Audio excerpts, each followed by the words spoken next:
আমাদের আজকের গন্তব্য হলো হুগলি জেলার এমন এক জায়গা যার বঙ্গীয় নবজাগরণে অবদান অত্যন্ত গুরুত্বপূর্ণ।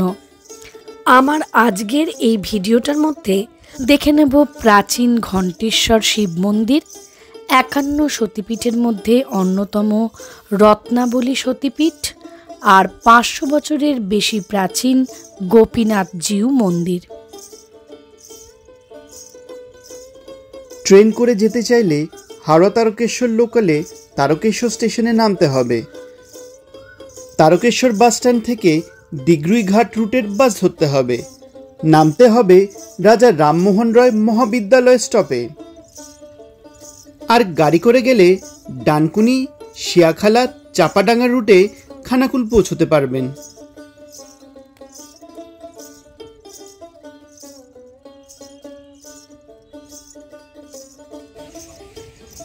এখন আমি রাধানগরে অবস্থিত রাজা রামমোহন রায়ের জন্মস্থানে চলে এসেছি।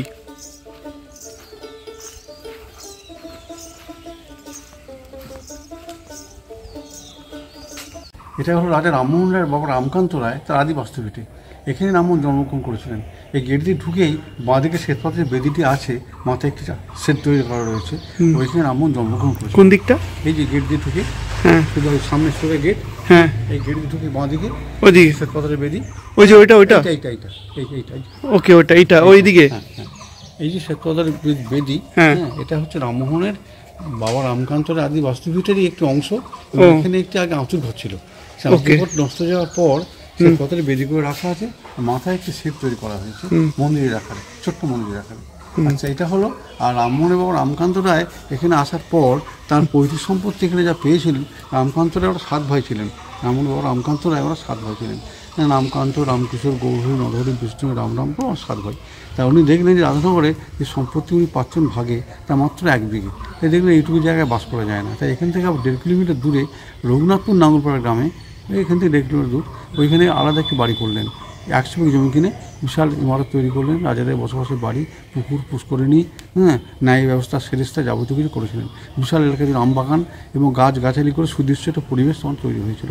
এখনও গেলে দেখা যাবে, তবে সবই প্লেন গ্রাউন্ড হয়ে গেছে, ভেঙে চুরে নষ্ট হয়ে গেছে। যেটুকু রামমোহনের আছে, বাবা রামকান্ত রামমোহনকে যখন রাধানগর থেকে ত্যায্যপত্র বিতাড়িত করলেন 1817 খ্রিস্টাব্দে, 1817, তখন ওখানে আলাদা একটা বাড়ি করেছিলেন। সেই বাড়িটা এখন দাঁড়িয়ে আছে। রামমোহনের বড় বৌদি, রামমোহনের বড় ভাইয়ের নাম জগমোহন রায়, রামমোহন ছিলেন মেজো। তার ছোটো ভাইয়ের নাম হচ্ছে রামলোচন রায়। একটি দিদি ছিল রামমোহনের, পঞ্চাননী রায়। তা রামমোহন ওখানে যে আলাদা একটা বাড়ি করেছিলেন পিতা কর্তৃক, রাধানগর গ্রাম থেকে বিতাড়িত হয়ে সেই বাড়িটা এখন দাঁড়িয়ে আছে। আর রামমোহনের বড় বৌদি, জগমোহন রায়ের স্ত্রী অলোকমঞ্জুরি দেবী, তাঁর যে সতীদাহ বেদি ওইখানে আছে, দেখা যাবে। এবং রামমোহন ওইখান থেকে বড় বৌদির সতীদাহের মৃত্যু সহ্য করতে পারেননি, অন্তরে প্রচণ্ড আঘাত পেয়েছিলেন। এই বড় বৌদি রামমোহনকে পুত্র শ্রেণী ভালোবাসতেন। একদিন রামমোহনকে বড় বৌদি প্রশ্ন করেছিলেন, ধর্মটা নিয়ে সংসারে সবার সঙ্গে তোমার অশান্তি কেন? তুমি ধর্মটিকে বোঝাতে পারো? তোমার সঙ্গে ধর্ম নিয়ে পরিবার সবার সঙ্গে অশান্তি কিসের? রামমোহন বললেন, দেখো বৌদি, অল্প লেখাপড়া যেন রাজবধূ, তাকে কীভাবে বোঝাবেন? আমাদের বাড়ির সামনে একটা মাঠ, বললো হ্যাঁ, এখানে অনেকগুলো গরু চড়ছে, বললো হ্যাঁ, কারোর গায়ের রঙ সাদা, কেউ লাল, কেউ কালো, এদের যে দুধ দেয় সব দুধের রঙ সাদা, ধর্ম সেই জিনিসকে বুঝিয়েছিলেন। সেই বড় বৌদি রামমোহনকে পুত্র শ্রেণী ভালোবাসতেন। রামমোহন তখন ডিগ্রি সাহেবের পার্সোনাল মুন্সি হিসেবে রংপুরে, অবিভক্ত বাংলা তখন, রংপুরে চাকরি করছিলেন। ব্রিটিশ সরকারি চাকরি করেছিলেন, কিছুদিন আবার লগ্নি ব্যবসাও করেছিলেন। কলকাতার দোকানে বাড়িও করেছিলেন, লগ্নি ব্যবসা লাভ করে টাকা পয়সা। আমার সাথে একটা বাড়ি, মানিকতলা একটা বাড়ি উনি কিনেছিলেন। কলকাতা 1815 গেছিলেন, তখন ওটা সব করেছিলেন। ব্রাহ্মণিকাল ম্যাগাজিন লিখতে আরম্ভ করলেন কলকাতায় গিয়ে, হিন্দু ধর্মের কুসংস্কারের বিরুদ্ধে। তারপর হলো কি, রামমোহন যখন দেখলেন তার বড় বৌদির পৈশাচিক সতীদাহের পর মৃত্যু হলো, তাকে হাতে একটি মঙ্গল ঘর দিয়ে রাজবাড়ির সামনে খিড়কি ঘাট, রাজাদের বসবাসের পাশে, বাড়ির পাশে, সেখানে একটা ঘাটের প্ল্যাটফর্মে হাতে একটি মঙ্গল ঘর দিয়ে বৈদিক মন্ত্র উচ্চারণে তাকে সতীতে উদ্বুদ্ধ করা হয়েছিল, অলোকমঞ্জুরি দেবীকে। তা তিনি রাজি ছিলেন না, হাত থেকে কাঁপতে কাঁপতে মঙ্গল ঘরটি ঘাটের প্ল্যাটফর্মের পরে চুরমার হয়ে যায়। তারপরে কী করলো, এবার সেই লাল পেড়ে শাড়ি পরেছিলেন, এলো চুল, তাকে জোর করে নিয়ে গিয়ে স্বামী চিত্র উপর করে পুড়িয়ে মারলো।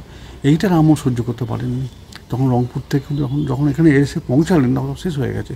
তো ওইখানে চিতাভস্ম ছুঁয়ে রামমোহনের ওই বড় বৌদি শ্মশানে যেখানে সতীদাহ করা হয়েছিল, সতীদাহ করার পর সেখানে সেই জায়গাতে যে ছাইটাইগুলো পড়েছিল, সেখানে তিনি মাথা খুঁড়েছিলেন আর কেঁদেছিলেন।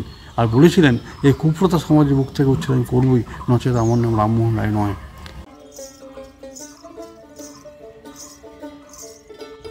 এই হলো রাজা রামমোহন রায়ের জন্মস্থান, আর এই হলো ওনার বংশতালিকা।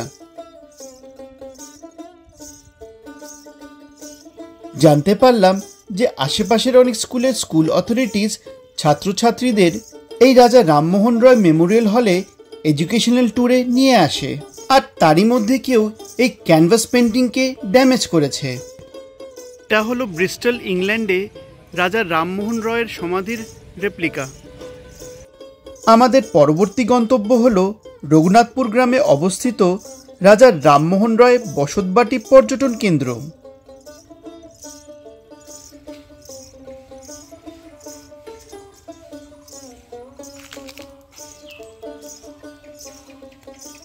রঘুনাথপুর গ্রামে অবস্থিত এই রাজা রামমোহন রয় পর্যটন কেন্দ্রর টাইমিংস হলো সকাল 8টা থেকে বিকেল 4টে, আর এন্ট্রি ফিস হলো 20 টাকা। আর এই হলো সতীদাহ বেদি। রাজা রামমোহন রায়ের বড় বৌদি অলোকমঞ্জরী দেবীর সতীদাহর পরে উনি এই স্থানে সতীদাহ প্রথা উচ্ছেদের সংকল্প গ্রহণ করেছিলেন। ভিডিওটা ভালো লাগলে লাইক করবেন, আর নতুন ভিউয়ার হলে সাবস্ক্রাইব করে ফার্দার ভিডিওজের নোটিফিকেশনের জন্য বেল আইকন প্রেস করতে ভুলবেন না। 1817 সালে রাজা রামমোহন রায় এই বাড়ির নির্মাণ করেছিলেন। বাড়িটা ভগ্নপ্রায় হওয়া সত্ত্বেও এই জায়গাটা এখন একটা পপুলার পিকনিক স্পট। শীতের কয়েক মাস প্রচুর মানুষ এই আমবাগানে পিকনিক করতে আসে।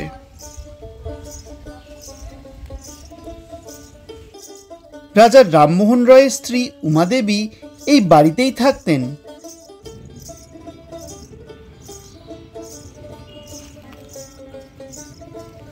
আমাদের পরবর্তী গন্তব্য শ্রী গোপীনাথজিউ মন্দির আর রাধাবল্লভ মন্দির। এখন আমরা চলে এসেছি গুপ্ত বৃন্দাবনে। এটা হলো শ্রী শ্রী গোপীনাথজিউ মন্দির। এই মন্দিরটি একটি নবরত্ন মন্দির। মন্দিরের টাইমিং সকাল 9টা থেকে 1:30 আর বিকেল 5:30 থেকে 8টা। মন্দিরের উল্টো দিকে আছে একটা পুকুর।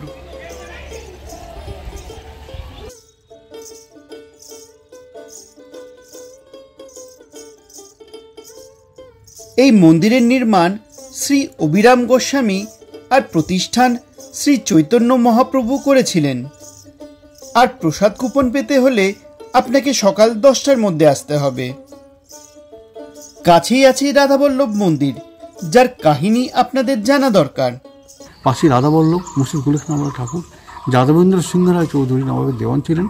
তিনি নবাবের রাজদরবারে যখন কাজ করতেন, দেউড়িকে যাওয়ার সময় দেউড়ির খিলানে গাড়ি কালো পাথর ছিল, পাথরটি ঘামতো, ঘাম টকটক করে গায়ে পড়তো। দেওয়ানজিকে উদ্রেক হলো যে এই শিলাখণ্ডের মধ্যে ওদের কিছু আছে।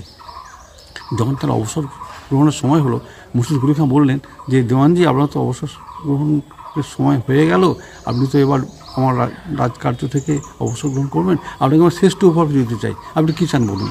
তিনি বললেন যে নবাব বাহাদুর, আমাকে শ্রেষ্ঠ উপহার দিতে হয় আপনার খিলানের গায়ে দেউড়ির যে কালো পাথরটি আছে ওইটা আমাকে দিন। নবাব বললেন, হ্যাঁ আমি মুর্শিদ কুলি, আমরা তো দৌলত, আর আপনি এই চাইছেন কেন কালো পাথরটুকু? বলে হ্যাঁ, ওইটি যদি দেন আমাকে, ওইটি হয় আমার শ্রেষ্ঠ উপহার। নবাব তখন বাক্স বন্দি করে পাঠিয়ে দেন। এখানে কৃষ্ণনগরে পৌঁছানোর পর দেখা গেল যে সেটা একটা রাধাকৃষ্ণের মূর্তি হয়ে গেছে, আর তিনি সেটাকে প্রতিষ্ঠা করলেন। নবাব ভাবলেন দেওয়ান আমার ঠকিয়েছে। তিনি সশূন্যে এসে ঘোড়ায় পিঠে চড়ে এসে, হাতির সঙ্গে ছিল, হাতির সুরে খড়গ দিয়ে দেওয়ানকে হত্যার আদেশ দিলেন। হাতির গলাটা কেটে দিল, তার সুরে খড়গ লাগে হাতির গলাটা কেটে দিল। ওই যাদবেন্দ্র সিংহ রায় চৌধুরী নবাবুদ্দিন দেওয়ান ছিলেন। তখন কাঠামুন্ডু গড়তে গড়তে বললো, বড় আশা রইল মনে, শ্রী রাধাবল্লভকে প্রতিষ্ঠা করতে পারলাম না নবরত্ন সিংহাসনে। তার নবরত্ন বসার শখ ছিল, তা অপূর্ণ থেকে গেল। তখন উনি স্তম্ভিত হয়ে গেলেন নবাব। তখন 3টে ঘোড়সওয়ারকে ঘোড়ার পিঠে চড়ে বললো যে সজোরে চাবুক মেরে ঘোড়াগুলোকে ছোটাও, যেখানে গিয়ে তারা থামবে সেখানেও সম্পত্তি রাধাবল্লভকে দান করবো। তাই তিনি করেছিলেন বিরাট এস্টেট রাধা বল্লভ দান করেছিলেন আর বিশাল টেরাকোটা মন্দির তৈরি করে দিয়েছিলেন। আমাদের পরবর্তী গন্তব্য ঘণ্টেশ্বর শিব মন্দির আর রত্নাবলী সতীপীঠ। এখন আমরা চলে এসেছি খানাকুলের ঘণ্টেশ্বর শিব মন্দিরে। একদিকে মহাদেব ঘণ্টেশ্বরের মন্দির আর আরেকদিকে রত্নাবলী মাতার মন্দির। এই মন্দির প্রাঙ্গণে ঘণ্টেশ্বর মহাদেব মন্দির আর রত্নাবলী মায়ের মন্দির ছাড়াও আছে আরও অনেক মন্দির, যেমন অন্নপূর্ণা মন্দির, বিশালাক্ষী মন্দির আর রাধা গোবিন্দ মন্দির।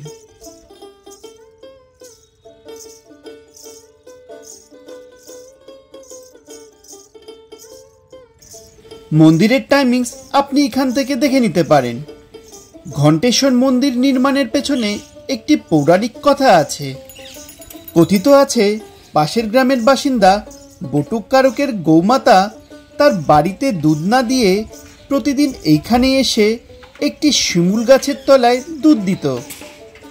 এই ঘটনা লক্ষ্য করার পরে উনি শিমুল গাছের গোড়া খনন করেন আর তারপরেই খুঁজে পান বাবা ঘণ্টেশ্বরকে।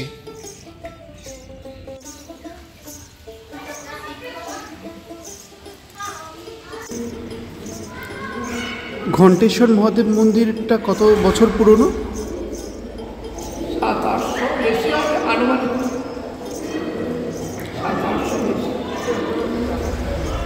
আর রত্নাবলী সতীপীঠে মায়ের কোন অংশ পড়েছিল?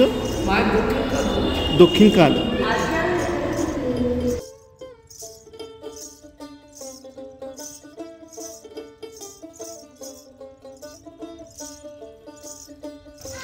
বাবা ঘণ্টেশ্বরের মাথার দেওয়ালের কাছে মূর্তিটি হল রত্নাকর নদীতে ভেসে আসা কাল ভৈরবের মূর্তি। খুব জাগ্রত সতীপীঠ এবং 51 সতীপীঠের মধ্যে অন্যতম এই মন্দির।